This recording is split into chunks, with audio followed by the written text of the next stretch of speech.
Mina olen Sandra Sillamaa ja sa kuulad ja vaatad taskuhäälingut Lase tiiger tuppa. Me räägime julgelt ja ausalt teemadest, mis kõnetavad mingil moel meid kõiki. Minu kaassaatejuht on kliiniline psühholoog Dagmar Ainso ja see taskuhääling sünnib koostöös Eesti naisega. Head asjad sünnivad siis, kui sul on aega saada kokku iseendaga.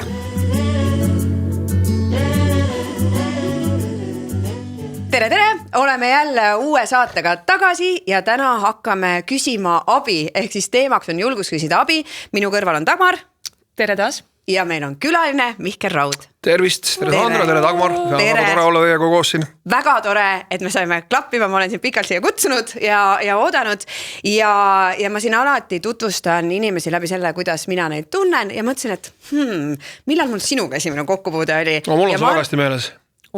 Ja. See kõlab nii kohe. No, räägi siis sina. Räägi sa kõigepealt enda oma mina arvan, et selline inimene nagu Mihkel Raud oli minu teadvuses juba nagu olemas. Sa oled nagu selline inimene, osad inimesed on nagu sellist, et sa lihtsalt oled olemas ja eriti muusikas, skenel ka on ju. Et aga minu siis esimene mälestus nüüd on see, et me käisime ansambel Paabliga 3 Raudses. Sa tegid sellist saadet ja ma mäletan seda hirmu. Ma jalutasin siia täna ja ma mõtlesin, et kas ma tegelikult andsin sulle intervjuud või ei andnud või see oli ainult minu hirm, et ma andsin seda, sest ikkagi see, et sul on sest me võime arutada, et sul on see kuvand juures, et inimesed nagu kardavad siin natuke ja ma pean ütlema ka täna siin mõni teine oli siuke, et aga ta on natukene nagu hirmus ja siis ma mäletan seda tunnet, ma vist ikkagi andsin mingi intervju, et me mängisime, ma andsin intervju, ma mõtlesin, issand, aga ta on ju nii tore ja soe ja teine kord oli, kui me olime Kivipaberkäärides, sa vist tegid sama saadet, aga teises kohas on ju ja siis me olime Traattekiga ja Reketiga olime seal. Et mina mäletan seda. Mina mäletan jälle mingisugust aasta hitti ja see võis olla enne seda, kui oli see Paabli salvestus, võis olla pärast seda, ega ma ju enam ei mäleta. Aga ma mäletan, et oli mingi aasta hitt ja oli vist aasta hitt, ühesõnaga mingisugune aasta lõpu tohutu saade Eesti televisioonis või oli see, ma arvan, see pigem pidi aasta hitt olema, sest Eesti Laulda vist ei saanud olla, sellepärast et sa äkki sellel ajal veel ei osalenud Eesti Laulul. Pole kunagi osalenud. Ei olegi kunagi osalenud. No võt, see on hea küsimus, sest ma kuulasin su viimast plaati, seal oli 3-4 lugu, mis oleks tegelikult täiesti rahulikult selle Eesti Laulu võinud kinni panna. Päris ausalt, ma mõtlesin selle peale. Ma olen väga halb, ma võin sulle öelda, ma ei tea, kui ma kuulen laulu, et siis mõtlevad, see oli see laul, aga mul on nende laulude pealkirjade mälu on erakordselt kehv ja järjest kehvemaks läheb. Aga jaa, et seal oli nagu 2-3 laulu, mis ma just mõtlesin, huvitav, et sa neid Eesti Laulule ei hoidnud. Aga jah, see oli mingisugune suurem üritus ja siis sa seal hängisid ja tahtmatasin kuidagi piinlikusse olukorra panna. Ma olin sel ajal vallaline, ma vist natuke üritasin sinuga tutvust sobitada, aga sa ei läinud väga liimile ja siis okei. Kas sa ise tead, et see liimile ei läinud? No, ma olen väga kehv tutvuse sobitaja eluaeg olnud. Nii et... No see tuleb üks hea saate algus. Ma arvan, ma tean, mis üritust ma sa mõtlen, mina olin ka vallaline, et ja see oli aasta hitt ja siis veel tehti ülekandeid see raadio kohe. Just, ja. Ja, aga...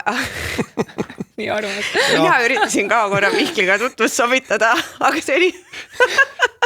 Issand, see on nagu mingi Hollywoodi, mingi romantiline komöödia, kuidas elu läheb. Ei, no aga ta on ikkagi ju niimoodi nii lugupeetud ja kuidas. Ja lugupeetud inimesega tutvuse sobitamine on jah väga niisugune libe tee. No nii, nüüd ma natukene siin läks soojaks mulastada ja nii, lähme siis edasi. Väga hea. Ma mõtlesin, ma mäletan, mis ma mõtlesin ka. Ma mõtlesin, et huvitav, et ma mäletan ühte uudist. No nüüd me näeme natuke, aga see on kõik su eraelu on nii palju, mina tean, pealkirju on vaja toota. On läbi jooksnud, on ja, et kuidas siis ühe kaaslasega, et kes käis ka sul 3 Raudsis ja vaatasid silma armusid ära ja ma mäletan seda mõtet, et äkki ma oleks pidanud talle ise rohkem silma vaatama, et oleks hoopis minusse armunud. Seda mõtet ma mäletan. Nii tore. Aga võtega, miks see nii on? Muide tõe huvides ma pean ütlema, et mina ei olnud see, kes ütles, et Mihkel Raud on hirmus. Aga olgu pealegi. Aga vaatasid mulle otsa ja lehvitasid mu peale, nagu saaks mina olnud. Aga see selleks. Miks on niimoodi? Mis sa arvad, Mihkel? Miks sinuga käib kaasas selline, et võt see kuma? see on tegelikult väga lihtne, sest mul on olnud elu jooksul mõned televisioonitööd, kus ma olen pidanud olema niisugune võib-olla veidi ebameeldiv ja rohmakas ja kuidagi natuke võib-olla liiga otsekohene nagu oma mingisuguste asjade väljendamisel. Ja ma arvan, et telesaated on selle niisuguse kuvandi tootnud, ega siin midagi muud nagu väga olla ei saa, sellepärast, et kes tõesti nagu lähemalt tunnevad, need tõenäoliselt tõesti neil on minust võib-olla teistsugune pilt ja ma ise olen ka pigem, ma arvan, et ma olen üsna niisugune pehme ja üsna niisugune lödi tüüp. Aga jah, mingite teletööde jaoks on olnud aeg-ajalt vaja ennast veidi teise rolli asetada ja eks ilmselt sealt see on tulnud. Mul ei ole põhimõtteliselt selle vastu midagi, see on mul aidanud ka niisugust sotsiaalset elu alates nende telerollide tekkimisest veidi paremini ja mugavamalt elada. Mul on üsna nagu, kuidas siis on, ma ei taha nagu kuidagi praalida ega midagi, aga inimesed tulevad mind võib-olla vähem tüütama, kui nad võib-olla Sandrat tulevad tüütama peale kontserti või enne kontserti või midagi taolist ja sa tead, kui keeruline see on, eks ole, sa tahad fännidega suhelda, aga sa oled väsinud ja just, eks ole, lavalt maha tulnud ja tilgud higist ja siis inimesed tulevad ja tahavad suga pilti teha ja üldiselt mind väga selliste palvetega ei tüüdata. Nii et see on võib-olla mõne selle asja nagu hea pool, kehva poolt, nagu et ei ole, kes teda mul väga ausalt öeldes, me võime sellest ka pärast poole natukene rääkida, liiga palju see korda ei lähe, mida inimesed, keda ma ei tunne, minust arvavad. Ja ma pean ütlema, ma jagasin sulle enne ka, aga just võt selle kuvandi pärast ma nii lootsin, et sellesse abi küsimise saatesse tuled sina, Mihkel, just selle jaoks, et oleks valge keskealine mees just, ja selline natuke nagu sellise kuvandiga valge keskealine mees, kes tundub nagu selline hirmutav. Ja kellel on kõik juba hästi kogu aeg. Kogu aeg on kuulikindel ikkagi, sest kes see teine, mis abi sinul vaja just võib minna. Ja. Aga ennem kui me läheme selle abi teemasse, siis 3 küsimust, mida me külalistele alati küsime ja mis oli sinu viimane julge samm? Kuna sa mind veidi hoiatasid nende küsimuste osas, ma mõtlesin selle peale ja ma ei tea, kas see on nagu julgus, ilmselt ei ole julgus, aga ta on mingisugune teatav enesedistsipliin. Ja võib-olla enesedistsipliin on ka ikkagi nagu mingis mõttes nagu julgus teha kuidagi asju nagu teistmoodi, kui sa oled harjunud tegema, eks ole, mida see enesedistsipliin muud tähendab, kui see, et sul oleks mingisuguses eluvaldkonnas või eluasjas on kuidagi asi läinud lappesse, sa üritad seda kuidagi parandada, hakkad seda teistmoodi tegema ja et pidi tagasi sinna eelmisesse mustrisse kukkuda, siis sa kuidagi pead seda enesedistsipliini säilitama. Aga võib-olla viimasel ajal ma olen hämmastusega avastanud, et mul on üsna kenasti ja hästi õnnestunud see, et ja see on jälle nagu paradoks, et ma ei võta väga sõna igas küsimuses. Et vanasti öeldi, näed, inimene julgeb oma arvamust avaldada, inimene julgeb rääkida ja viimast 10 aastat, eriti sotsiaalmeedia tõttu, inimesed midagi muud ei teegi, kogu aeg räägivad ja avaldavad arvamust tihti nagu küsimustes, millest nad eriti midagi ei tea või milles nagu informatsiooni veel natukene liiga vähe, et arvamust avaldada. Ja eks mul on ka aeg-ajalt selline, siiamaani aeg-ajalt tekib niisugune kihk, et loed midagi keegi kuskil, midagi rumalat või minu vaatest rumalat, rumal on ka väga niisugune subjektiivne värk, et võib-olla see ei ole rumal, see mulle tundub, et on mingi rumal avaldusega esinenud, mul tekib ka kohe see kihk, ma pean kirjutama, eks ole, kusagil Facebooki või tont teab kuhu, kus inimesed üksteise peale karjuvad, vist Facebookis peamiselt. Aga ei, et ma olen suhtnud sellest kuidagi nagu tagasi tõmmata ja ma olen siiamaani, jällegi see ei ole tingimata julgus mitte nokka lahti teha, aga ta on üks teatav distsipliin ja see on mul hästi õnnestunud. Julgus ikka muutus nagu enda käitumisest selles mõttes, et miks ma seda küsin ka alati kõigit, sest meil väga erinevad asjad on julged sammud, kelle jaoks mis on. Et võib-olla just mõne jaoks on siuke, et vaat nüüd ma julgesin öelda nagu, ma pole kunagi midagi kirjutanud ja just tema just kirjutas ja sinu jaoks on absoluutselt, ja see on hästi subjektiivne, aga ma kuidagi olen püüdnud eemal hoida sellest inimeste üksteise peale karjumisest ja sotsiaalmeediaga üldse, sa oled sellest ka palju rääkinud, et see tegelikult on teatud tüüpi narkomaania, mis tegelikult oma toimemehhanismidelt ei erine ju päris narkomaaniast eriti. Ja seetõttu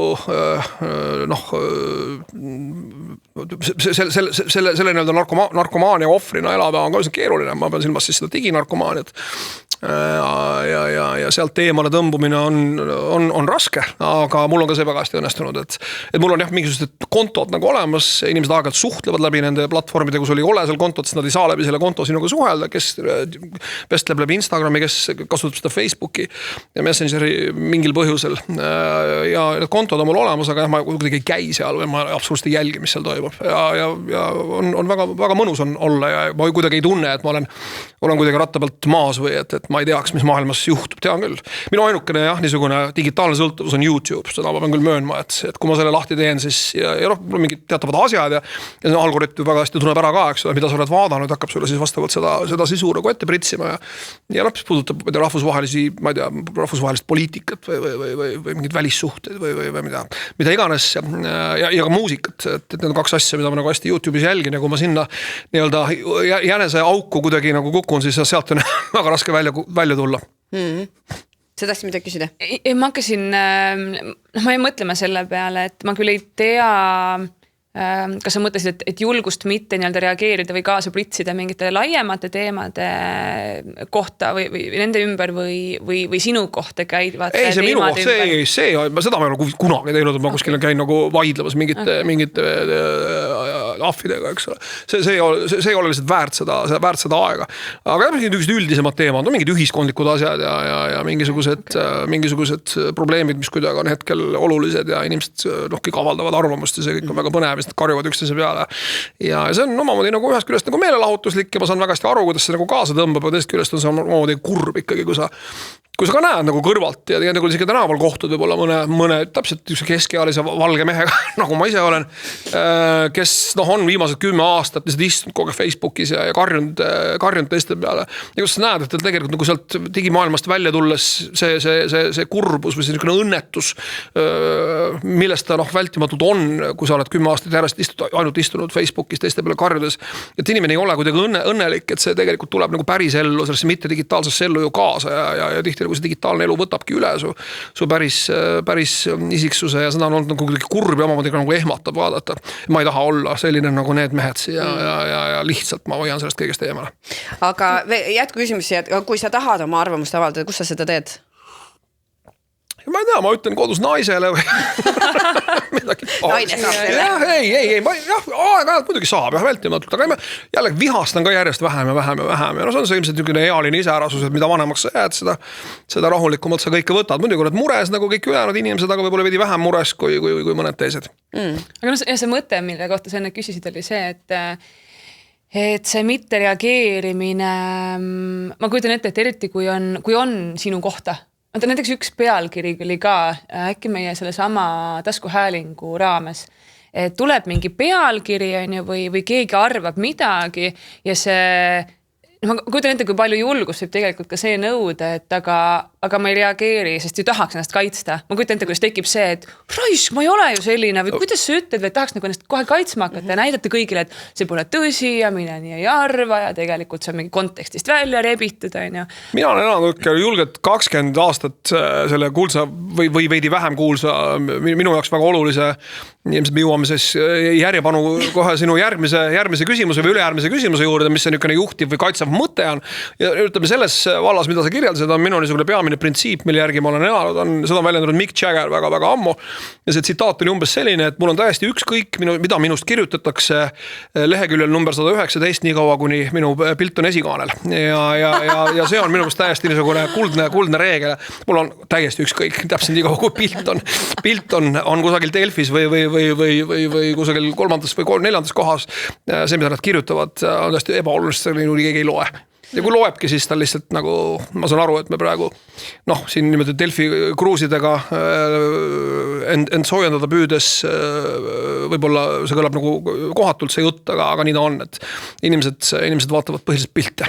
Ei, aga see on aus selles mõttes, et mina resoneerin sellega, et ma olin alguses, kui tuli mingid esimesed artiklid ja niimoodi, et ma ikka lugesin neid kommentaare ja siis ma tahtsin neile kõigile vastu kirjutada, et kuidas te saite sellest praegu nii valesti aru ja siis ei ole üldse niimoodi. Ja siis ma sain aru mingi hetk, et appi, kuidas ma väsitan iseennast, kuidas ei ole mõtet ja ma lihtsalt, ma ei hakka isegi ennast närvi ajama, et tõesti mingi suva inimene kuskil arvab, mina arvan ka väga palju, et see, et ma välja ütlen, sa ei teagi, mis ma sinust arvan.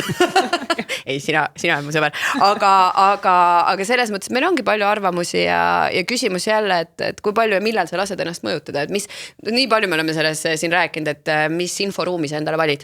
Absoluutselt. Et jaa. Aga selle mõtte sa nüüd ütlesid ära, mis sind toetab. Mul on need veel paar tükki. Oota, aga ütle kõigepealt, mida sa kardad? Kas sina ka kardad? Muidugi kardan, ma kardan igasuguseid asju. Ma kardan, jumalaid, kui ma põhiliselt kardangi kogu aeg. kõlan võib-olla liiga hoogsalt, aga praktilistest asjadest ma kardan näiteks lennata lennukiga, kuigi ma panen õudselt palju lendama ja kogu aeg vahet pidamata lendan ja tõesti nagu kriminaalselt tihti tuleb mul lennukis viibida, aga see on üks asi, mida ma kardan. See on abstraktne ja lennuhirmu käes mitte kannataval inimesel arusaamatu asi, aga jah, see mõte, et ma olen kusagil mingisugust tonne kaaluvas metallist esemes, mis tuiskab 10 kilomeetri kõrgusel üle Atlandi ookeani kiirusega mingi ligi 1000 kilomeetrit tunnis teinekord ja mul puudub selle kõige üle igasugune kontroll, et see kuidagi on minu jaoks ebamugav tunne, nii et ma põen lennuhirmu. Paljudest hirmudest ma olen nagu aja jooksul ka üle saanud, ma olen ka rääkinud ja tänapäeval võib-olla ka moejutuna, aga mul on ikkagi nagu tõsine niisugune ärevushäire või paanikahäire. Aga selle vastu ma õnneks ka leidsin läbi mingisuguste kognitiivsete teraapiate või kuidas need iganes nimetatakse abi ja see tõesti nagu töötab. Mida ma veel kardan? Ma kardan surma loomulikult, mida vanemaks sa saad seda nagu Jaagup Kreem laulab, eks ole, iga elatud päev on samm lähemale iseenda surmale ja niimoodi ta läheb ja mida rohkem sul neid elatud päevi selja taga on, seda enam sa mõistad, et surm vaikselt nagu läheneb. Aga ma väga loodan ja mul oli teatavaks niisuguseks julgustuseks vestlused oma emaga viimase paari aasta jooksul, kes absoluutselt ei kartnud surma ja kes vaatas sellele kõigele täiesti teistmoodi, et tal oli selja taga edukas ja ikkagi väga pikk elu, elas 93 aastaseks. Et kui mul õnnestub 85-ni tiksuda, et ma arvan, et umbes selles easta juba, või võimalik, et varem, aga umbes võib-olla siis me hakkasime sellest nagu mitte väga tihti, aga mingi aeg-ajalt küsisin, et kuidas on, kas sa kardad ka, ei karda. Et kui mul õnnestub ka selle jaani kuidagi ära tiksuda, võib-olla õnnestub, võib-olla ei õnnestu, et siis hakkad surmale nagu teistmoodi vaatama. Hetkel ma küll väga surra ei taha, et see tore on elus olla ja teiega näiteks siin juttu rääkida. Huvitav, minu vanaemal oli näiteks ka see, et ma küsisin ka, ta pani ka 93-ndani ja ka juba varem küsisin, et aga et sa nagu kuidagi tulid need jutuks, et kas sa kartsid, ei, et aga miks ma peaks surma kartma, et mina ju seda nagu ei tea siis. Aga ma hakkasin praegu sinu selle jutu peale mõtlema, et kas see tekibki siis sealt mingi hetk, vaata 85+ tekib see tunne, et mul on ka praegu see, et ma saan aru sellest mõttest, et ma siis ju ise ei tunne umbes seda, ikka ma ei taha. Jaa, muidugi, absoluutselt. Ja mõnikord võid tunda ka, eks ole, sellest, kuidas surm saabub, aga võib-olla me ei pea sellest tingimata liiga detailselt. Ärme täna lähe, jah. Aga pane sul on hea mõtted, pane paar mõtet, mis sind toetab veel. Mulle meeldib, see on võib-olla eneseirooniline mõte, aga vana Tiibeti vanasõna, mis mulle alati on väga meeldinud ja kui küsitakse mingit elu motot või siis ma nagu pool naljatlemisel on seda öelnud ja see vist on kuidagi umbes sellises sõnastuses, et pimedate riigis on ka ühe silmaga mees kuningas, see mulle väga meeldib. Siis me rääksime siin seda teiste inimeste arvamuse hirmus elamist on Aristotelesel suurepärane tsitaat, mis selle kõlab umbes kuidagi niimoodi, et selleks, et teiste kriitikat vältida, ära ütle midagi, ära tee midagi, ära ei ole mitte keegi. Ehk siis see on kõige kindlam viis inimeste nii-öelda mingisugustest hinnangutest vabaneda, mitte olemas olla. Ja eks need on veel, aga need on just esimesed, mis ma suudan nagu varrukast alati puistada, kui küsitakse. No väga tore. Lähme teema juurde, julgus küsida abi ja ma viskangi esimese küsimuse sulle, et kuidas või milles sina oma elus oled küsinud abi? Väga paljudes asjades. Üks asi on niisugune igapäevane praktiline elu, eks ole, ja siiamaani ja ma ajan sellega oma naist ka aegalt nagu närvi, et ma küsin tema abi asjades, mida ma võiksin tehniliselt ise osata teha, aga erinevatel põhjustel ei oska. Need on niisugused igapäevased asjad, eks kuule, aita mul seda teha. See on ka tehniliselt ju abi küsimine, aga ma saan aru, et me sellest täna ei räägi, vaid me räägime nagu suurematest ja põhimõttelisemat laadi abi küsimistest, mida inimesed tihtilugu ju kas kardavad või ei söanda erinevatel põhjustel teha. Ma arvan, et esimene kord, kui ma nagu päriselt, see ei olnud võib-olla esimene kord, küllap lapsepõlvest tuli ka neid olukordi ette, aga esimene kord, kus ma nagu läksin päriselt nagu võõra inimese juurde nagu probleemiga, mida mul ikkagi oli mitmed aastad väga keeruline tunnistada, oli võib-olla see, kui ma läksin nagu viimane alkoholitsükkel, mis mul oli aastal 1990. Augustikuus, ma olin mõni nädal joonud ja ma saan aru, et ega ma siit nagu ikka ilmselt välja ei tule ja siis ma sattisin sammud koos ühe sõbraga, kes oli ka alkohoolik ja äkki on siiani, sest ma tema nime igaks üks ei hakka ütlema, kes seda institutsiooni vahet selle institutsiooni vahet üsna tihti käis. See oli Wismari tänaval, toona oli vist veel Mitšurini tänav, aga praegune Wismari tänav, kus asus toona ja asub praegugi vist see alkohoolikutega ja narkomaanidega vist ka tegelev siis ma ei tea, haigla või polikliinik või kuidas seda iganes nimetatakse. Ja läksin sinna ja ütlesin, et on nagu pahasti ja ma mäletan üsna hiljuti meie seast lahkunud psühholoog Anti Liiv või psühhiaatri täpsemalt, vabandust, Anti Liiv töötas sellel ajal seal ja tema nagu huviobjekt oli nagu intellektuaalidest alkohoolikud oli tema spetsialiteet ja olite väga elevil, kui jälle mõni sattus tema juurde ja ma olin suhteliselt liirises seisundis ja ma olin oma juuksed kääridega kuidagi peast ära lõiga, ma olin üsna nagu kehvas kohas, ma olin mõni nädal joonud ja kuradikesed hakkasid vaikselt juba kardinate vahelt ja ma ennast näitama ja kogu see värk. Ja siis ma läksin sinna ja ta ütles, et et niuke lugu ja et kehv asi on ja teda hästi nagu huvitas see kõik, kuidas ma sinna nii noores eas olin jõudnud, väga pikalt ei rääkides, mul oli tõesti väga halb olla. Ja siis ta nagu kuidagi suunas mu mingisuguse arsti või õe juurde, kes kõigepealt süstis tagumikku ühe tutsu magneesiumi, mis oli väga mõnus üle kere soojaks. Siis mingid vitamiine, siis mingisugused ilged rahustid. Ja sealt edasi veel 10 päeva seda sama kuuri ilma rahustiteta. Vitamiinid ja magneesium ja see oli nagu minu viimane tsükkel, kust ma siis nii-öelda meditsiini abiga väljusin ja pärast seda ma läksin Anti Liivi juurde tagasi, et peaks äkki igaks juks ampulli panema teadmiseks nendele, kes võib-olla ei tea, mis siis ampull on niisugune implantaat, mis sõmeldakse sulle kuskile tagumikku või. Aga mõte on selles, et kui sa alkoholijootses sured ära ja selle surma hirmus, sellest jätad joomata. Seda ampulli on ka põhimõtteliselt võimalik tüssata ja seal on nipid, mida nagu tõsised hardcore alkohoolikud teavad, kuidas ka ampullist mööda saab. Ja Anti Liivis, okei, paneme ampulliga, proovi üks kord veel. Proovi nagu üks kord veel ja kui siis ka nagu ei õnnestu, siis paneme. Ja siis ma nüüd siin proovin, eks ole, juba ligi 35 aastat sai vist eelmisel aastal, et 36 tuleb sellel. Jällegi, see oli lihtsalt vastuseks küsimusele, et millal ma abi olen küsinud. Ja ma üldiselt olen üsna hea meelega just nagu tervise muredega abi küsija, et võib-olla isegi nagu liiga, et ma ei ole veel selles faasis, kus mul arvan, et mul on kõik maailma haigused ja ma pean kogu aeg käima arsti nagu tüütamas sellega, ma kardan, et ma ühel hetkel sinna ka jõuan. Aga kui on ikkagi mingisugune murekoht, siis ma ikkagi lähen ja ma ei ole seda tüüpi võinud, ei ole midagi ja õune asi ja küll ta läheb üle. No mõned asjad lähevad loomulikult ja nende puhul ma võib-olla tingimata kohe arsti juurde ei jookse. Aga üldiselt ma ikkagi pigem olen selline, kes pöördub nagu spetsialisti poole, kui mingi asi tundub valesti või imelik olema. Õnneks väga tihti ei ole seda ja ma olen ka paranoiline tervisekontroll ja see, kes käib iga aasta ja selle aasta alguses ka kohe käisin jaanuaris.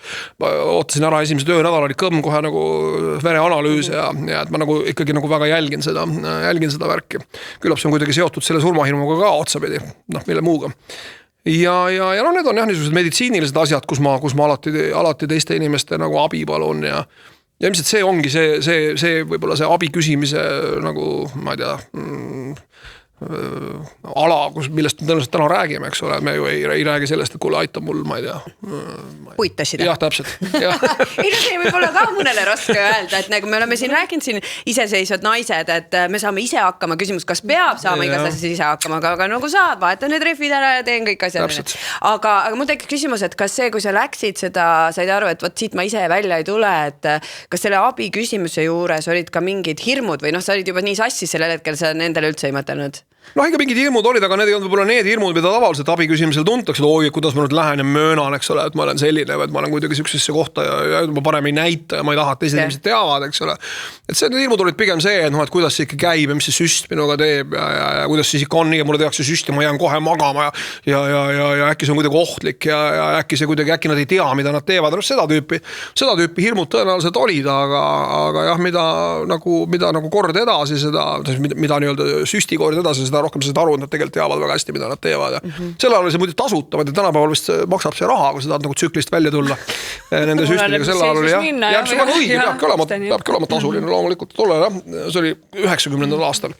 Oli see asi veel jah, nii-öelda. Aga selle 35 aasta jooksul, kas sul on olnud seda, et appi, et ma tunnen, et läheb raskeks, et sul on vaja olnud kellegi tuge või küsida abi, et kuuleb praegu. Loomulikult, aga mitte sellepärast, et ma kardan tsüklisse või et ma kardan uuesti jooma hakata, seda mul ei ole kordagi tulnud. On väga raskeid olukordi olnud, aga seda mõtet, et ma peaks oma jooma, seda küll ei ole kunagi olnud. Ja ma olen selline tüüp, kes aeg-ajalt suitsetab ja mul on mingisugused, kui mul tõesti on mingi väga keeruline eluhetk, siis ma võin tõesti nagu lihtsalt nagu esimene reaktsioon on see, et ma hakkan nagu ennast hävitama. See on hästi huvitav niisugune värk, et mõned inimesed jah, kui neil on nagu kehvasti, selle asemel, et asja nagu paremaks ajada, hakkavad ennast veel rohkem nagu taguma. Eks ole. Ja minul on suitsetamine selline asi, et kui mul on väga keeruline eluhetk, et siis ma lihtsalt panen paar pakki päevas non-stop ja ei söö võib-olla 3 nädalat ja nii edasi. Jällegi neid hetki on väga harva, võib-olla korra 10 aasta jooksul. Aga seda jah, nagu hirmu ei ole, ma nüüd kuidagi hakkan uuesti jooma, sest ma tean väga täpselt, mis siis juhtub, kui ma jooma hakkan pool aastat ja ongi kogu lugu. Aga loomulikult ma olen käinud teraapias ja ma olen väga suur teraapia fanaatik. Mulle väga meeldib, see on küll õudselt väsitav, ma olen alati peale teraapia sessiooni olen väsinud nagu tõeliselt väsinas. See võib täitsa nagu päevasel ajal toimub või isegi hommikul, vahet ei ole, millal see toimub. See tund või 1,5, kuidas kunagi ikka tõmbab sul niimoodi kaltsuks, et väga-väga raske. Aga ta on väga nagu kasulik ja väga-väga tõhus ja see ei ole kuidagi nii, et terapeut räägib sulle, aga see ei väsita, eks ole, kui terapeut räägib, see ei ole tore. Ta ei räägi eriti midagi, see on üks kummaline service, eks ole, sa lähed, maksad millegi eest ja siis räägid sina, mitte terapeut, aga ta kuidagi oskab seda vestlust jah, või sinu enda nii-öelda sisekõnet kuidagi niimoodi suunata, et see jah, viib su mingi teatava tulemuseni. Minul läheb näiteks kõhtujaks, et ma saan aru, ma võin olla vahetult ennem, kui ma olen käinud näiteks psühholoogi juures, vahetult ennem söönud just, ja siis ma lähen sinna ja selle käigus ma saan aru, et kui mingi hästi nagu selline teema, mida ma seal lahti muugin või räägin, äkki läheb kõhtujaks.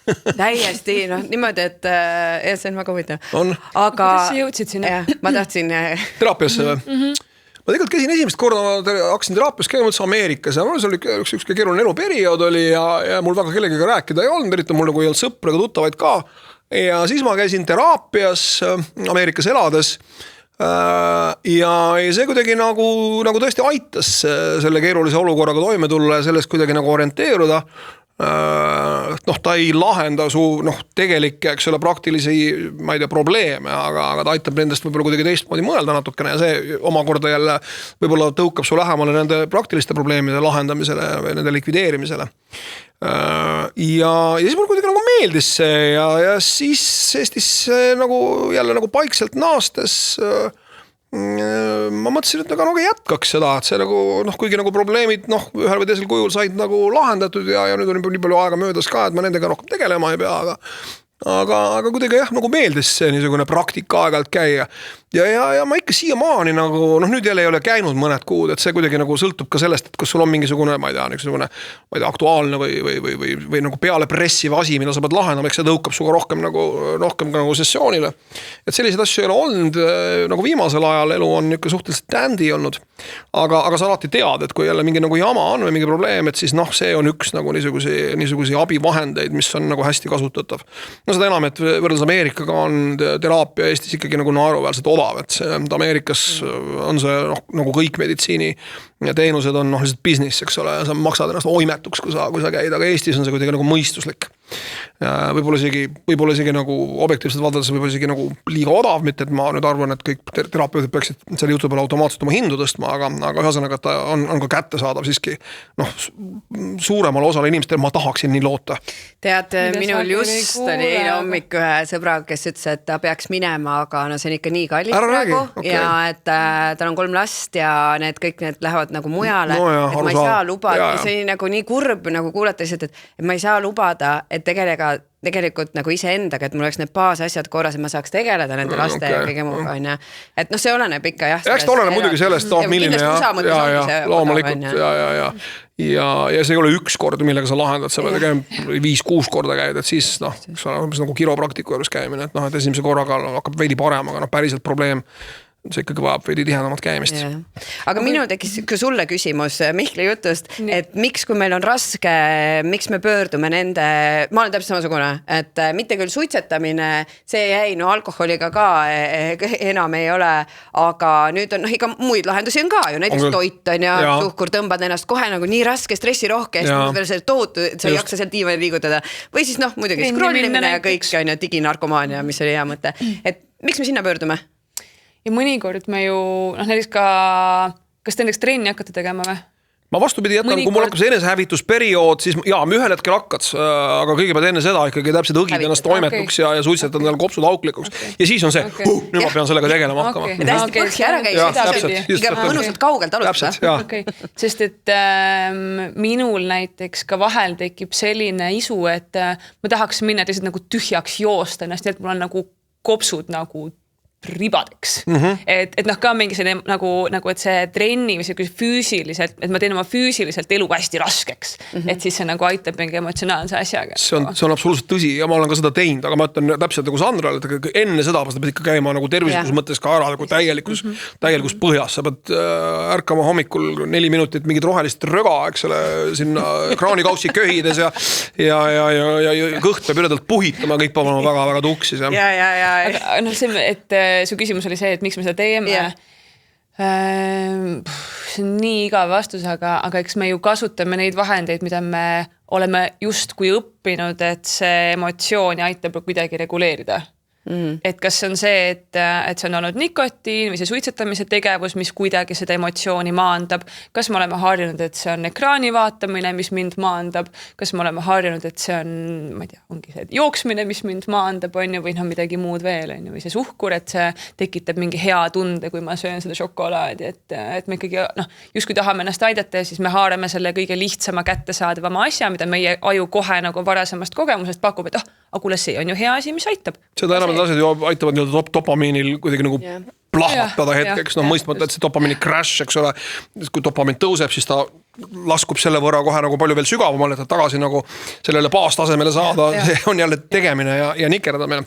Aga mina mõtlen mentaalsel tasandil vist, kui ma proovisin ennast praegu mõelda, et okei, mul on stressi õhtu või päev olnud ja kõik asjad mingid lendavad ost taevast ja ma seal tellin toitu, et mis asi see on, et siis on natukene see, et ka see lohutus, aga mul on juba nii raske, mina võin midagi lubada nüüd ka endale, et miks mina pean kogu selle pasaga tegelema, et mul on ka nagu mingi õigus. Kui mul midagi muud ei ole, vähemalt see on. Seda ei saa ära võtta. See on ise endale selle narratiivi müümine, eks ole. Tegelikult mida sa tahad on lihtsalt see, et sul, mina olen suur ajukeemia uskuja ja väga selle fänn ja ma ei tea sellest liiga palju, aga nii vähe, kui ma tean, siis see tegelikult seletab üsna palju asju. Ja see on omamoodi niisugune võib-olla nagu pealiiva alla pistmine, et need asjad toimuvad sellepärast, et mul on siin mingisugune dopamiini ja mingi serotoniini, eks ole, mingi puudujääk. Ma pean neid kuidagi nagu boostima ja ega minul ei ole selle kõige üle mingit kontrolli, et minu aju, eks ole, dikteerib seda. Mõistmata, et tegelikult sul on kontroll selle üle aga jah, see on jälle omaette teema, aga kogu see ajukeemiline protsess kõikide nende asjade taga, mida me tunneme või ei tunne, on hästi huvitav. Ja kusjuures minul on, sellest on üks hea kogemus, kus ma olen ka seda uskuja, ma olen väga teaduse uskuja, väga, et me saame oma aju ise toetada ja suunata paljude asjadega, et aga kui ma tegin läbi antidepressantide kuuri ja see kirjutati mulle alkoholi pärast tegelikult välja, et mulle ei öeldud, et ma olin täiesti kindel, et ma olen alkohoolik ja ma nii ootasin seda, et ma läksin sinna psühhiaatri juurde, sain erakorralise vastuvõttu, et palun nüüd ütle mulle, siis ma saan hakata tegelema sellega, kui sa ütled, et ma olen alkohoolik, et muidu ei ole ju pointi ju. Saan hakkama oma eluga ju. Aga siis ütles, et ei, et sa ei ole. Siis ma olin natuke kurb isegi selle üle. Aga sa kuritarvitad korralikult. Korralik kuritarvitamine on võib-olla isegi nagu karmim diagnoos kui see, et sa oled alkohoolik, sest alkohoolik tehniliselt definitsiooni järgi on ka see inimene, kes igal õhtul joob ära võib-olla klaasi veini, aga ta teeb seda igal õhtul ja kuidagi muud moodi see tema päev ei tule kõne alla. Ka see on alkohoolik, ta on lihtsalt saab oma laksu võib-olla veidi vähesemast kogusest, aga kui see nagu rängalt kuritarvitab, siis see on juba alkoholismi järgmine faas. Ma muidugi ei tea, mis kohas sa seal olid, ja selle jutu järgi oled ikka nagu hardcore alkohoolik. Ma olin juba 2 nädalat olnud nagu sellises tsüklis, et mul lõppes sellega, et ma jalutasin, olles 16 tundi jutti joonud, jalutasin üle Kaarsilla ja siis, kui ma sain nagu kodus järgmine päev aluseles, tohutud paanikaoode tekkisid, et appi, et aga üks väike nõksatus, ega su jalad pole adekvaatsed ja mu lapsed oleks jäänud nagu emad, et see oli nagu minu jaoks, et ma panen oma elu ohtu, ilma et ma nagu isegi seda teeks teadlikult. Aga siis ma sain need antidepressandid ühesõnaga, et mis siis vähendavad seda impulsiivsust, lükkavad seda seratoniini, kuidas iganes nad lükkavad. Aga mis sellest kogemusest, neid ma muidu kohe ei hakanud võtma, mul oli vaja keikasid teha ja suvi üle elada ja nii edasi. Ma tegelesin sellega hiljem selle probleemiga. Aga kui neid kuidagi üle doosida, siis saab mingi hea tunde ka sealt kätte või sa ei ole proovinud, ma ei tea.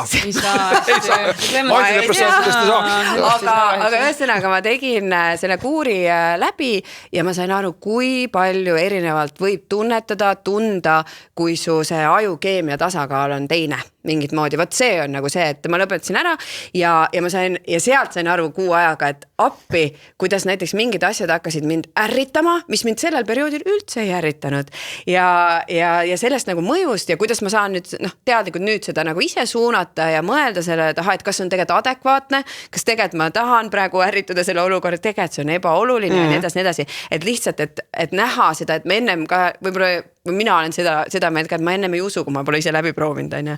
Et aga see on, it's a real thing nagu.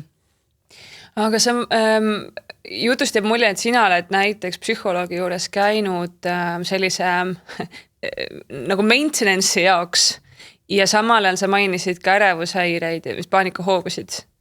Ja. Et ja olen käinud nii psühholoogide kui psühhiaatrite kui you name it, I got it, nagu öeldakse inglise keeles. Jällegi mitte kuidagi tahtes ärbelda või sest on ka teatav niisugune moeasi, ma käisin psühhiaatri, siis mul on seal linnas on mul psühhiaater, kui mul ikka Tartus paha hakkab, siis mul see on nagu teine värk. Et ma kuidagi nagu ei taha ärbelda sellega, aga kui sul on ikkagi nagu niisugune nagu tõsine probleem, mida sa nagu tajud, et see segab sinu elu, et siis ikkagi nagu on vaja sellega tegeleda ja üks asi muidugi doktor Google'i poole pöörduda või siis rääkida oma uue perearstiga, kelle nimi on Gemini või ChatGPT või keegi kolmas. Aga ma ikkagi siiamaani olen usaldanud nagu päris inimesed enam, et Gemini ei saa mulle retsepti välja kirjutada.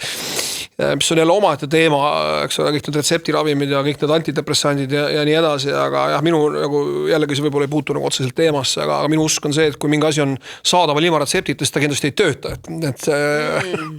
et asi, välja arvatud võib-olla mingi aspiriin või et seal on ilmselt nagu üksjagu nagu placebo efekt, aga see selleks, ühesõnaga jaa, muidugi ma olen käinud erinevate arstide juures ja küllap käin tulevikuski, kui vajadus tekib.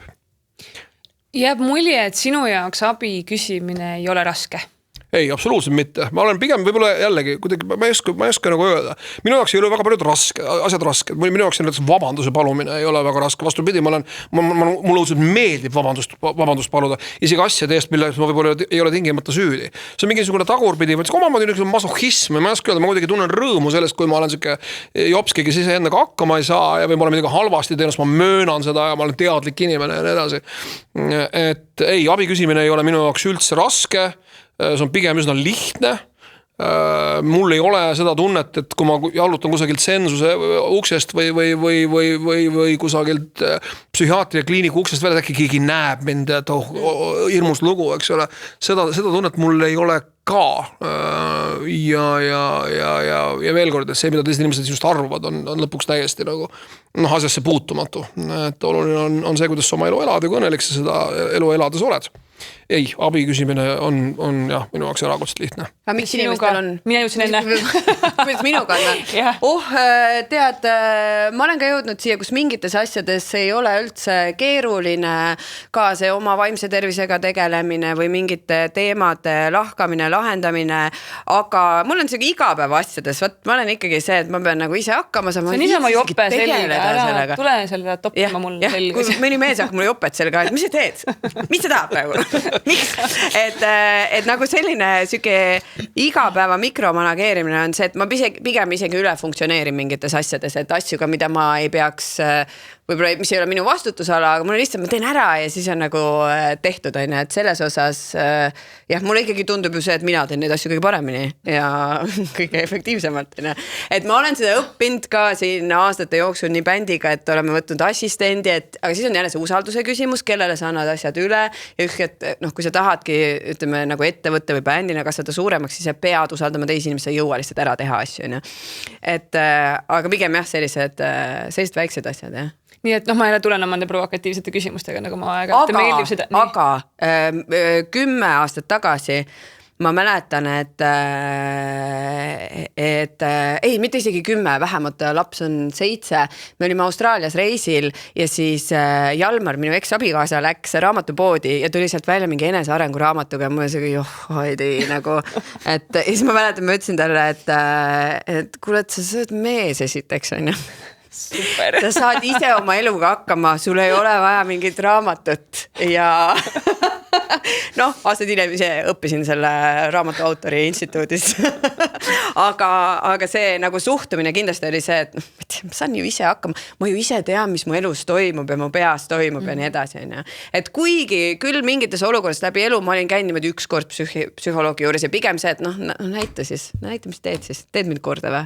Lahenda mu probleemi või? Et aga see, et päriselt saada sellest aru, et see nagu päriselt aitab, siis ma arvan, see on ikkagi tulnud sellise, jah, viimase 6 aasta jooksul või?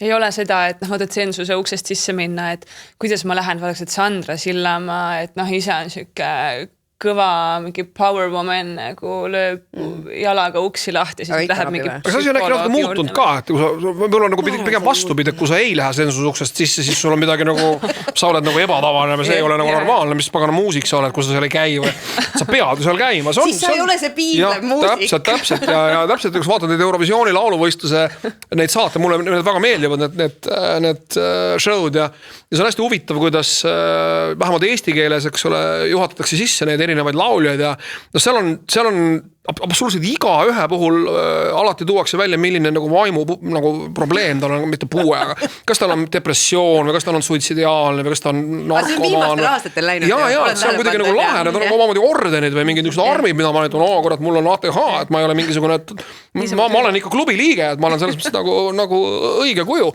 Et see on võib-olla ka veidi nagu muutunud ja see on nagu teist küljest nagu hästi nagu paha. Kus nagu ja see on tõsised probleemid ja sellest see probleem ongi, et kui nendest muud tekivad mingid niisugused moeasjad või mingid asjad, mida inimesed loodavad, et neil on, et siis see kuidagi nagu noh, esiteks paneb arstid keerulisse olukorda, sest nad peavad üritama diagnoosida inimesi, kellel tegelikult midagi väga diagnoosida ei ole, aga teiseks see paneb ka nagu mingi teatava olulise osa ühiskonnast vaatama nendele probleemidele teistmoodi. Tead, see on mingi moevärk ja mingi ATH ja mingisugune pagana depressioon ja tead, see on kõik mingisugune nende pagana pehmode või mis iganes millennialide või kelle iganes nagu mingisugune jura, eks ole, me ei pea sellega tegelema, me ei pea sellest rääkima, see ei ole oluline.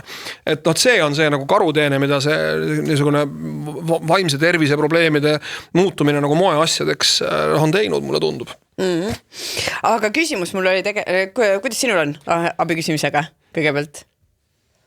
Kuidas mul on? Kas ise käid psühholoogi juures? Käin aeg-ajalt ja järgmine nädal lähen. Mitte, et see oleks ainuke asi, millest me abi peaks küsima. ja. Aga ma olen, võt me täpselt rääksime selle naise saates ja et ma olen seda teadlikult treeninud, ma olen muutunud sellest paremaks. Võt just see, et saan ise teen ise, mis mul vaja on nagu. Et ma olen aru saanud, ma seda rääkisin, aga kordan ka siin, et ühel hetkel, kui ma sain aru, kuidas see lõhub mu elu, see siuke ultraiseseisvus ja suhteid näiteks, et kuidas mu suhted purunevad, paari suhted purunevad selle pärast, et mina saan ise ja teen ise ja mul ei ole vaja sind nagu, super, iga mees tahab seda tunda, on ju. Et ehk siis ma olen seda teadlikult nagu treeninud. Ma arvan, sellest parem, kui ka nendes igapäevastes asjades. Et ma ikka nagu taban teadlikult ennast ja olen seal söögilaua taga ja siis tahaks mingit, ma ei tea, kohvi, teen suvalise näite. Mees toimetab seal köögi, siis ma olen mingi, et kas ma nüüd tõusen või ma ei tõuse, kas ma nüüd tõusen, ma olin haige näiteks, ma olin 2 päeva 38 palavikus, mega halb oli olla.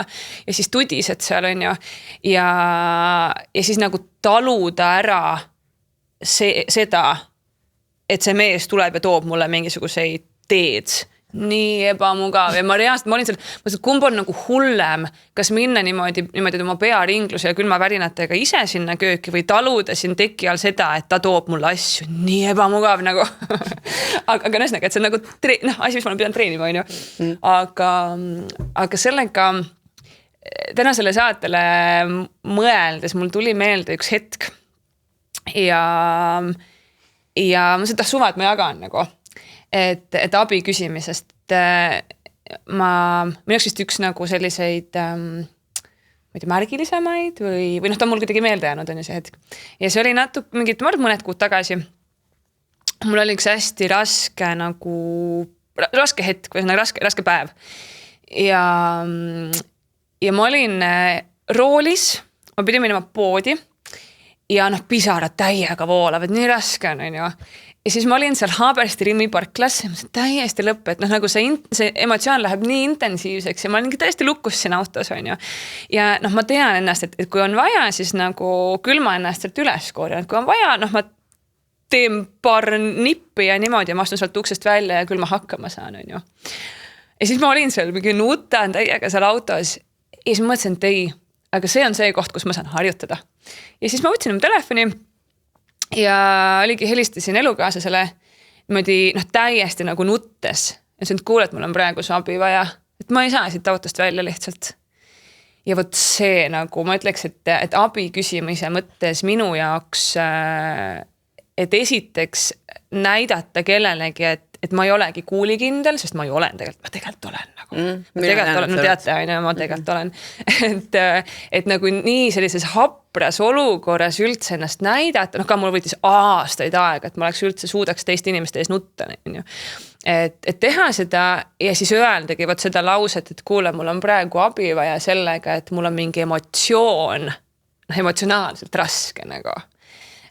Aga see on nagu lahe. See on lahe, kui see nagu, kui tekivad, vaata see, kuidas ma ütlen, tekib see vabadus küsida abi. Ja kui tekib see nagu see julgus ja see järsku see võimalus, et oh my god, ongi teised inimesed ka olemas, nagu elu muutub nii palju lihtsamaks. See on hästi tore ja hästi nagu huvitav, et sa seda ütled, et sa nagu mõtledki nagu sellistest keerulisest hetkedest omamoodi nagu võimalusest. Ja see on ka näiteks paanikahäire ravimise korral on see värk, et paanikahäire, see paanikahoog, kui see tuleb, see on õudselt ebameeldiv. Ja kõik nagu kardavad seda, see on tõeliselt nagu võikad 20 sekundit sinu elust, see on tõesti väga-väga raske. Aga kui sa mõtled selle peale ja ütleme paanikahäiret, jällegi ma ei ole mingi psühholoog, ega ei tea sellest kõigest suurt eriti midagi, aga nii palju, kui ma olen aru saanud, paanikahäire nagu siis nagu mitte medikamentide vaba ravi, seda tegelikult medikamentidega ei ole võimalik ravida. Paanikahäire ravi põhimõtteliselt seisab selles, et sa pead seda paanikat selles mõttes kuidagi nagu, kuidas öelda, need läbi elama need hetked ilma mingit pagana rahustit haaramata või ilma kingapaela kinni siduma hakkamata, et sa lased selle kuidagi nagu läbi ja mida rohkem sa läbi lased ja mida rohkem su keha ja aju hakkavad aru saama, et tegelikult see paanikahoog ei tee sinuga midagi, seda harvemaks need paanikahood jäävad. Ja selles mõttes nagu paanikahäire ravis ma olen aru saanud ka, et arst soovib sulle, mida rohkem sul need paanikahoogusid on, seda parem, et head nagu ärevust ja head nagu muretsemist. Ja selle kaudu ma olen ka kuidagi nagu teine kord, ei ole keeruline, paanikahoog ongi veidi teistsugune olukord kui võib-olla mõni teine, aga täpselt kui mingi niisugune kehv olukord, siis üks niisugune võti on mõelda sellest, kui väga lahe, ma saan nüüd nagu harjutada seda või ma saan nagu kuidagi nagu proovida või nagu sa ütlesid, eks ole, et ma saangi nagu reaalselt teise inimese poole abipalvega pöörduda. Et jah, mõelda mingitest väga keerulistest hetkedest kui kaua oodatud võimalustest. Lihtsalt selles hetkes võib selle nagu see on võib-olla saad aru, okei, ma peaks mõtlema ja siis sa ei mõtle, aga võib-olla 20 kord sa mõtled seda, et okei, ma peaks mõtlema ja siis sa suudad seda mõelda, et see on selline järk-järguline praktiseerimine. Aga kuidas aru saada, et on abi vaja? Mis on see punkt? Minul on see hästi lihtne reegel, kui sa minu poole vaatad, et kui see hakkab minu elu segama. Nii kaua, kui see minu elu ei sega, on kõik fine, mingi väike probleem on, aga kui ta elu ei sega, on okei.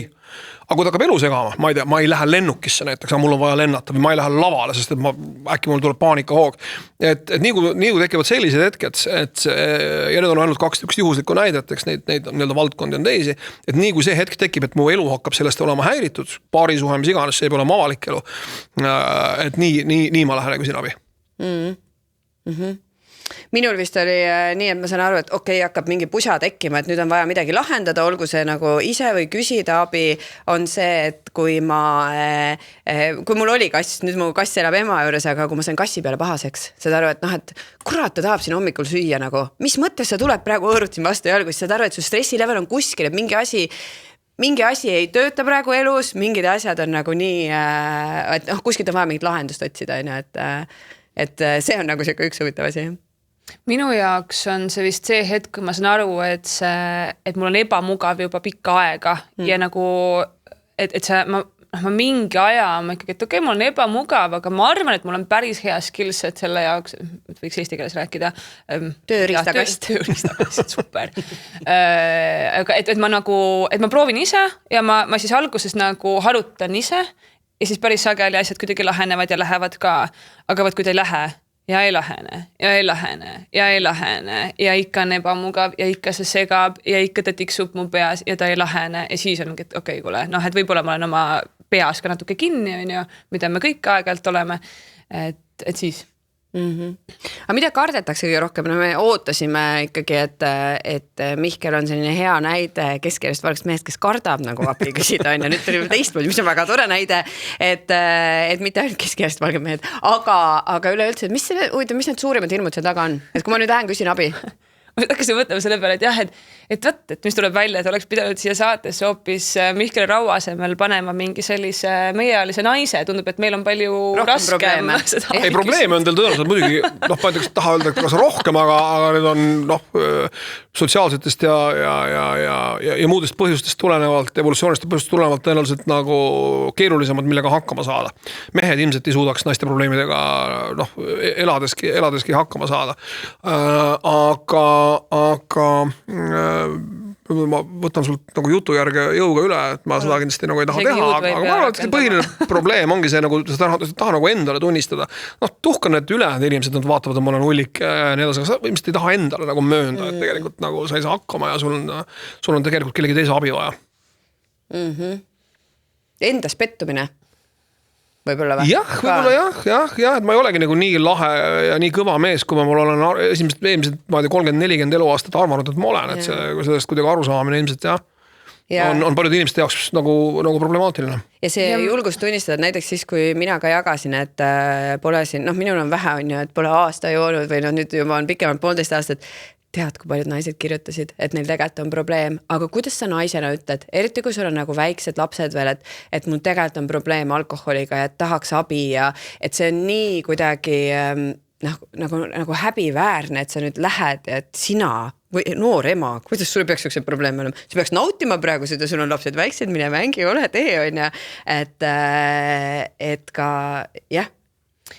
seda kuvandib või mis sellega nagu kaasneb, on ju, kui siin on ka teine võimalus nagu kuidagi nagu üle mõelda, et lõpuks on jällegi tulles nüüd tagasi selle minu nagu lati juurde, et kust maad probleem hakkab minu jaoks tekkima. See on see, kui ta hakkab mu elu segama. Põhimõtteliselt on võimalik olla ka funktsioneeriv alkohoolik, ütleme siis niimoodi ja tehniliselt see ei ole ju kuidagi nagu isegi nagu võib-olla kultuuriliselt tundub täiesti loomulik, kui ma igal õhtusöögi kõrvale teen ühe klaasi veini, aga ma tegemata ka ei saa jätta. Aga kui sa suudad selle kõige juures nagu funktsioneerida ja olla ja elada ja miks mitte või on terve hulk, eks ole, niisugused funktsioneerivaid, kõlab see sõna võib-olla pahasti narkomaan, aga inimesi, kes kasutavad aeg-ajalt, ma ei tea, mingit stimulante või mitte aeg-ajalt, vaid kogu aeg kasutavad, aga mitte liiga palju, et see nende elu kuidagi nagu segaks või pigem nagu veidi aitab, ma jumala pärast ei kutsu üles inimesi veini jooma igal õhtul või stimulante, ma ei tea, kusagilt hankima. Aga see, et sa oled alkohoolik, ei tähenda minu meelest automaatselt seda, et sul on mingi tohutu hunnik probleeme, mida sa pead kohe nagu kiiresti operatiivselt lahendama asuma.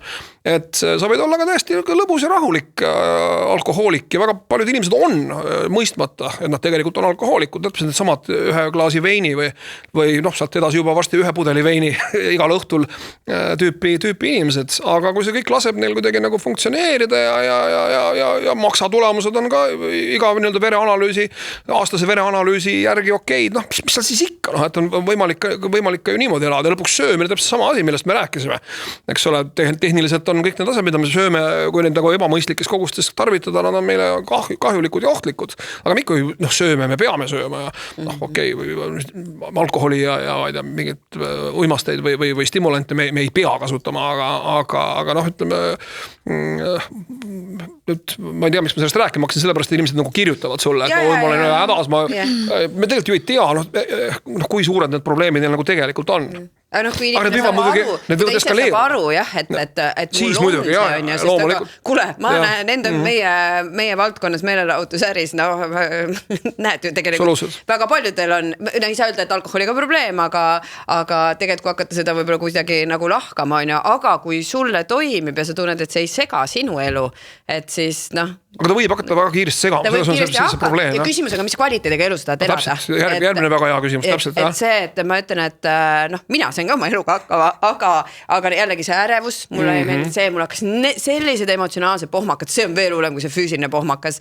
Ja see nii-öelda nagu see Ameerika mäed, mis seal toimus, ma ei tahtnud elada siukest elu, et see on nagu küsimus. Aga võib-olla mõni just tahab. Mina arvan, et suur probleem, see, et ei taha, millest me rääkisime enne korraks, või me rääkisime äkki Q&A's sellest, et ma ei taha teistmoodi või see, et ma ei tea, et kuidas ta on teistmoodi. Vahel me oleme sellega nii harjunud ka, et meil ei ole isegi seda kontrasti või seda nagu, ma ei tea isegi teist valikut või ma ei tea, mida ma mille vastu vahetan, on ju. Aga selle abi küsimuse, ma arvan, et ja mida ma kuulen palju inimestelt on ka see, et me ei taha küsida, sest et küsimine eeldab, et ma ütlen mingid asjad välja ja kui ma ütlen mingid asjad välja, siis sa teed nad reaalseks. Või et ma ei taha näiteks, tore, tuleb kohe üks klient meelde hiljuti, andsin talle see kodutöö, mingid kirjutamisülesand, et kirjuta enda jaoks mingid asjad nagu lahti, sa oled, et küsimused ja vasta küsimustele sisuliselt. Ja siis saime uuesti kokku ja küsisin, kuidas sellega läks. Et okei, ma tegin, sest ikkagi tubli peab ka olema, aga ma ei tea, mingi eile midagi siin nagu pusseldasin kokku aga selgelt nagu lükkas edasi seda ülesannet. Ja siis arutasime, et okei, miks see raske oli. Ja et ma ei suutnud kirja panna mingeid asju, sellepärast, et kui ma nad nagu kirja panen, siis see on ju nagu päris järsku. Või see muutub nagu reaalseks. Ja võt, et kui ma siis lähengi näiteks, ma ei tea, mul on see ma ei tea, suhte teema või alkoholi teema on ju, ja ma lähen sinna, ma reaalselt panen aja inimese juurde ja siis ma lähen ja ma ütlen talle oma näo ja nimega välja, et ma kuritarvitan alkoholi näiteks või ma joongi iga õhtu selle pokaali, siis see nagu, et issand, see ongi nagu väljas või siis ongi päris järsku, et ongi nii ju. Et äkki see inimene ütleb ka, et jah, ongi liiga palju või et see probleem muutub järsku nagu päris asjaks. Absoluutselt ja väikstel probleemidel muidugi on kalduvus, kui nendega ei tegelda, muutuda ühel hetkel väga suureks probleemiks ja parem selle probleemiga tegeleda siis, kui ta veel on väike. See on umbes nagu, ma ei tea, täpselt mingisugused sõeluuringud või asjad, et see on hea, kui sa saad asjale jaole, eks ole, õigel ajal, et hiljem see võib olla keeruline, kui mitte võimatu ja täpselt samamoodi on kõikide need alkoholismide ja muude jamadega, et kuidas, ma võisin enne jätta mulje, et ma kuidagi nagu ütlen, et see on jumala okei, kui sa igal õhtul nagu klaasi veini, muidugi ei ole, aga lihtsalt kas ma kohe olen nagu, kas ma pean selle pärast kohe nagu ampulli panema, ei pea, et sul on tegelikult nagu mitmeid samme, mida sa saad astuda enne seda, kui asi on nagu täiesti käest ära. Aga väga tihti on ka, ma kohtan seda oma koolitustel ka seda mõtteviisi, et aga mul tegelikult on ju enam-vähem okei, et me oleme rääkinud, kui sa hindad 1-10 oma elu, et kõik keerulisem tegelikult seal 5-6 juures keskmine, tegelikult on nagu okei, see asi häirist täna, aga tegelikult võrreldes sinuga, tegelikult mul on nagu okei ja nii edasi, et sealt mingeid muutusi teha, et tihti arvatakse, et siis kui sa psühholoogi juurde juba lähed, no siis sa pead ikka täitsa põhjas olema. Et mitte see, et okei, mul praegu on mingi selline segadus, tahaks natuke peegeldust, see pole piisav põhjus. Sul peab ikka täiesti suur probleem olema. Hea ei ole, aga piisavalt valus ka ei ole, et hakkaks nagu muutusi tegema. Aga tasub mõelda, sest lahe on käia psühholoogi juurde, siis kohtud uue inimesega ja võib-olla saad enda kohta midagi uut teada ja ma naljata, see on ikka, ma ei taha öelda, see on nagu meelelahutus, aga see on igal juhul nagu hariv niisugune tunnikene, ma arvan, kas ühe korra käia. Kuulge, aga lõpetuseks üks asi, millest sa praegu abi vajad või millest sa küsid praegu abi praegusel eluperioodil? Minul on hästi konkreetne vastus sellele, sest ma tahtsin tegelikult siin enne meie salvestust nabida ja sinu käest ühe küsimuse küsida. Ma pärast küsin su käest. Küsi otse eetris. Su elukorraldust puudutav küsimus. Aha, selge. Sa küsid, mina olen see, kellel sul on abi vaja või? Jah. Ma pärast küsin. Mihkli käest on ka küsida, see puudutab teda ka võib-olla. Miks sa siin otse eetris? Nii huvitav praegu. No võib-olla nii mõned asjad on sööksid mida. Ei kannata eetriseda. See puudutab veel mingeid inimesi lihtsalt. Aga vaata, kui huvitav see, et kui näite ise endal on nagu raske abi küsida, kui sina ütled, kuule, et mul oleks su praegu milleski abi vaja, kohe oleks tore, ma saan milleski olla kasulik, on ja. Et tegelikult ju meile ka meeldib, kui küsitakse.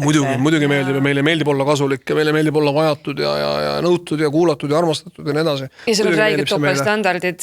No see, et mina küll ei lähe, sest ma ei taha olla tüütu. Kuidas ma lähen, ma ei tea, Mihkel Raualalt küsima mingid asja, sest ta on nii tähtis inimene ja tal on lauselt mega kiire ja mis ta minust arvab ja ma ei taha tülikas olla ja mul, ma ei tea, sõbrannal on ju endal ka kodus kogu aeg räägib, kui raske ja kiire tal on ja ma ei taha teda tülitada, on ju. Aga võt täpselt, kui inimene tuleb meie juurde, ta valis minu.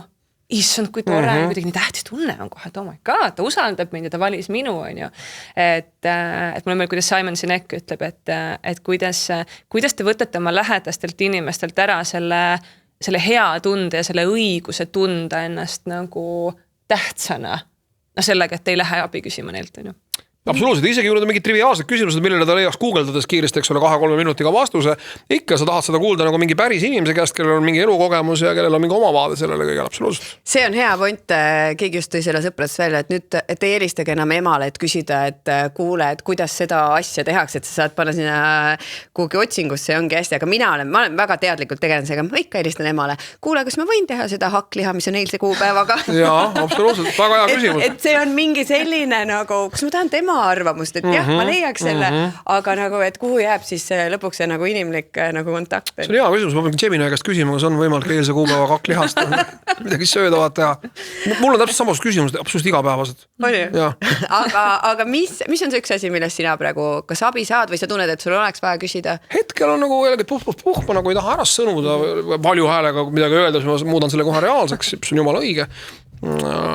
Hetkel vist nagu väga ei ole, asjad on nagu laias lastus kontrolli all.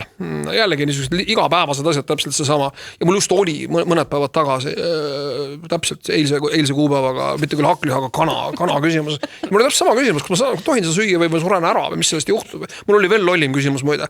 Mul oli tehtud, ütleme, ma täna tegin endale, eile tegin endale eilse kuupäevaga kanalihast kastme, et naine tegi väga maitsva kastme. Tegi kõik praadis kana läbi, tegi kastme. Nüüd me jõudnud see kõik ära süüa osa ja külmutuskappi. Ma küsin tema käest järgmisel päeval, kuule, kas see on täna veel söödav, see eile tehtud eilse kuupäevaga kanalihast kaste. Vaat seda tüüpi abi läheb mul igapäevaselt vaja ja mida aasta edasi seda rumalam ma tegelikult olen. Väga tore. Tore, et me jõudsime see tohutu psühholoogia teraapiast, ikkagi selle igapäevast. Et minul kusjuures on sama asi, et see igapäevane väike selline ja just nagu praegu tööalases just bändi kontekstis, et see on okei, et ma ütlen, et kuule, aga käi sina seal ära, äkki sa saad tuua selle, et ma jagan veid seda vastust, et see on ka minul hea. Mihkel, aitäh, et sa tulid. Väga toredad mõtted, muidu kõikidel teemadel võiks sinu mõtteid kuulda ja julgus küsida abiga, et julgege küsida abi, kui te tunnete, et see hakkab teie elu segama. Võib-olla see on mõte, mis siit kaasa anda. Või sul on veel mingi hea mõte siia lõppu? Ei ole, ma arvan, see on piisavalt hea. Ja oota, kas ma lõpetan, ma kunagi ei lõpeta selle viimase küsimus, mis mõtlen, kuidas selle kanakastega jäi, kas te sõite või? Sõime ja midagi juhtunud, nagu näha, ma olen elu ja tervise juures, nii et ja naine ütles ka, et muidugi võid lollakas. Ta ei olnud lollakas, aga ma sain ise aru, et ma olen lollakas. Loomulikult võid, ma ju praadisin ta läbi eile. Head kuulamist, head mõnusat kõike ja kohtame järgmises saates. Kohtame varsti. Aitäh, et kuulasid ja vaatasid meie taskuhäälingut. Kui sul on mõtteid, küsimusi, lugusid, mida tahad meiega jagada, siis kirjuta lasetiigertuppa@gmail.com.